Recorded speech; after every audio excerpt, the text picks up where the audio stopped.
Being the police is definitely not a boring job at all. Day to day, you don't have a clue what you're coming into, what you're going to be doing. You've got to rely on you, yourself, your colleagues, everyone to make the right decisions. I think if the police hadn't arrived and we hadn't attended, it's entirely likely he would have gone out and carried out his threat and killed the people that he'd left the house with the intention of killing. He was fully kitted up and armed and ready for war, basically.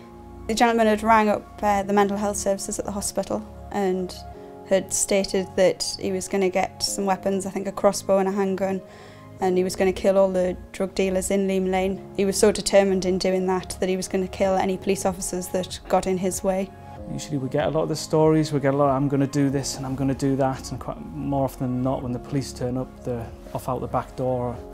So it was a bit of a shock that when we went in, kind of the first thing I was aware of, I was just literally reaching out to take hold of him to guide him out of the pub. Went, spoke to him, he had his arm behind his back. I asked him to take his arm out, in which he produced a handgun, pointed it at us, and Michael and I ran at him. It was a lot of panic, really, thinking we need to disarm him because I'm going to die.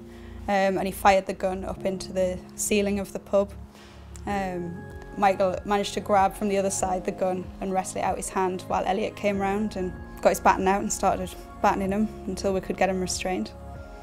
The amount of times I struck him, the amount of times that he did not feel a thing. He was so full of drugs, he was just laughing. Michael and I were just shouting at him, drop the weapon, drop the weapon. I think Michael managed to wrestle it out his hand, at one point threw it on the floor.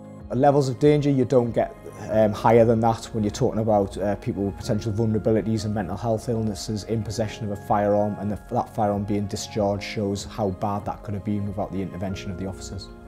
If we'd tasered him rather than just going to grab him, we could have accidentally tasered one of the petrol bombs that we didn't know he'd had, and that would have just caused a mass explosion. It's part and parcel of what you do. That's why you put this on. But the whole intent was to protect that person and protect the wider community and the family members who were there, and obviously the public in the area. But they didn't think about themselves, they thought about everybody else first.